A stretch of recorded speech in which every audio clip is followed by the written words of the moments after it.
All right, this is Reality Supreme Being on May 17th, 2011. 2 days away from having more of my stuff taken away from me uh, by circumstances that were created by this evil human race, especially those that are representative of authority in Los Angeles. Most of them being people in power. The mayor of Los Angeles. I could start listing off names. The mayor of Los Angeles, LAPD, LA Fire Department, continual harassment for for 30 years definitely, and the last 10 years being the worst. They have fabricated a way to take away possessions from people who are hardship cases, who are disabled, who, when every time they attack, they are left with very few solutions, and the solutions are generally, descriptive of this. They will eventually cause the death of people because your human race is lousy. It sucks. The politicians, like I said in all my 50 videos, I'll repeat it again. If they're not capable of running things the way they should be run, and this is not a voters majority country. This is a country full of fifth grade mentality, and people have no business voting if they don't know who the person is. You don't want to elect eyesore fanatics. You don't want to elect people with laws that are unstable. They're vicious cycle laws, vicious cycle ordinances. All they care about is ripping people off legally for money that they work hard to hold on to. And that includes their possessions and their privacy and their civil rights. And the only way to fight them is with a $300 an hour civil rights attorney and then you're limited in time. If you don't do it within 2 years in an action against the city, you have to file a claim first. You can't just sue them directly. That way you're giving them advanced warning of the things that happened so that they can deny your claim, and then they're loaded with ammunition. Listen to this. It's like you have to play some word game with them, telling them all of the details so that they can deny you anyway, and then you've given them all the ammunition to attack for them to fight back with. They use your own evidence that you give them to kill you in court. And even if you win, they'll just appeal it until you never have a way to recover. You'll spend the rest of your life running around these court systems. The court systems are evil, the government is evil, and people are evil too. If you're part of this collective system, and you pay gas, and you have a job, and you have children, and whether you have children or not, but you run some kind of family entity, even if you're a family entity, even if you're a single, you're your own family, and yet you allow these people to do this crap to people.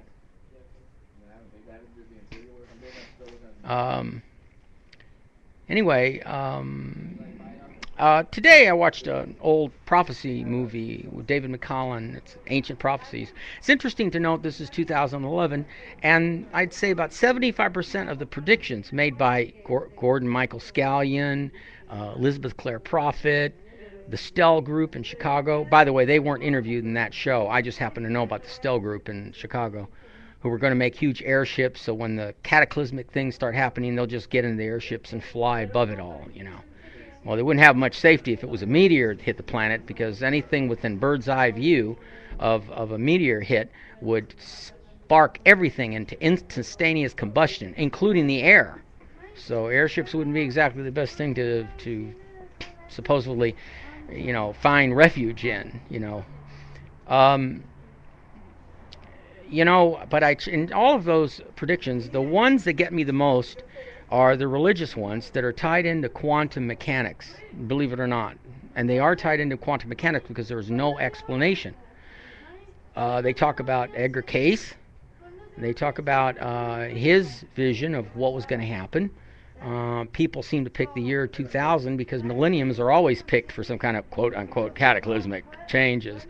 But, it could happen at any time. It doesn't matter. It could be 5 years ahead of its time, 20 years later.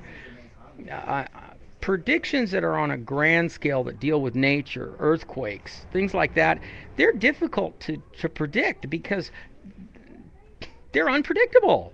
They are. Planets do things that you're just not capable of predicting accurately. But there are some theories that I have laid claim to. And one of those theories that has a lot of these predictions, especially like the children, Gabrielle, the miracles of Gabrielle, those children mentioned that they heard horrible, horrible things, and towards the end, that no motor on the earth will work, and that there'll be a terrible heat, and people will look for water and they won't be able to find it. Um, Even that can be cryptic in prediction, and I mean cryptic in deciphering. You can't take it on its face, literally. You have to take it cryptically. I made cryptic predictions about the 9/11 attacks. My last video says that I think the government, it's one of my theories. There are other people on the internet that say that it was planned, that they had charges and explosives on the towers. And I came up with a viable, plausible answer why they had charges, if they did, and why they're still keeping it secret from the public. The first attack made a hole 7 stories deep. You know, the rivers are there, and they could come crashing in and compromise the foundations of those towers. So they set these charges after the 93 attack, hoping that they'd be able to find more solutions to safeguard the buildings. And if something came along and did do something unstabilize them, they could bring them down. Well, the whole plan kind of backfired in their face. But you kind of wonder if they didn't take my blueprint, which I sent them right after the first attack. The cryptic prediction I made about the world towers being attacked by airplanes, using planes as weapons. That was my exact statement in the giant letter that I sent the Clinton White House, and the Pentagon, and quite a few other people. And, you know, I accused the government of using my cryptic predictions, that they figured it out, and they used my cryptic predictions as a blueprint for what was going to happen eventually in the future. The date 9/11 was definitely embedded in the letter, okay? 2011, I've looked over the letter over and over again, and it could be there, but with not enough detail to connect the dots so that you can say that it is a prediction for 2011, because nothing was definite there. I made cryptic predictions. But in looking at all these predictors, the main ones, the current predictors of today's prophecies, most of them have not come true. Gordon Michael Scallion said that the United States would be, by 2000, would possibly be, well, no, he did say it would be, not possibly, would be underwater. Most of it would. The Mississippi would be draining into the Gulf of Mexico, with a large portion of California being nothing but a set of islands. And Edgar Cayce predicted that the West Coast would be gone as well, but in one of his trances. But even, and he said that would happen before New York is destroyed. So I think that that's very possible because of La Cubra Vieja in the Canary Islands that can destroy the whole East Coast. And, you know, you start piecing and connecting all the dots, and the educated public should know this. But the national media ignores me because, one, they don't want to start a panic, because I actually do make sense. I connect all the dots concisely, even down to the quantum mechanics of it. We go back to talking about the predictions of Gabrielle, saying that this event that takes place, where no motor will be operating on the planet, and then everything will heat up, nobody will be able to find water, that she will make the prediction of when it's going to happen 8 days before it starts happening. Now that could be an interpretable thing also. 8 days doesn't necessarily mean 8 days. It could be 8 months. It could be 8 hours. It could be 8 years. So, but my theories on all of this, including theories that connect the Ark of the Covenant, the direct connection between the Ark of the Covenant and the Egyptian Book of the Dead, and the direct connection between a lot of different factors that what I call my quantum theory generators, which I used to run in my computers before my house was set on fire. This government doesn't like me because I'm a very open-minded person, and I don't believe in anything unless I have some concrete value, some circumstantial evidence, physical evidence that I can link onto so I can connect the dots. But I think they've already heard enough of my recordings and enough recordings I left at the White House, because they keep all those recordings, that they have finally figured out this guy does know a hell of a lot, and he knows how to connect those dots, and we don't know why he hates us. Well, you don't know why?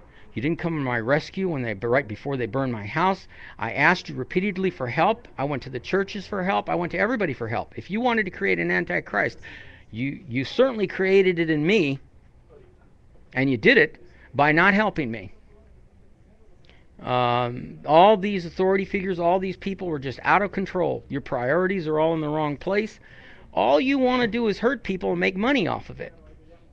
What is there? Is there some God out there that gets its jollies off watching people suffer? Because that's the only God I think exists, and that ain't Satan. If you're a Christian and you believe in Christ and God the way most people believe, you're also a believer in the devil.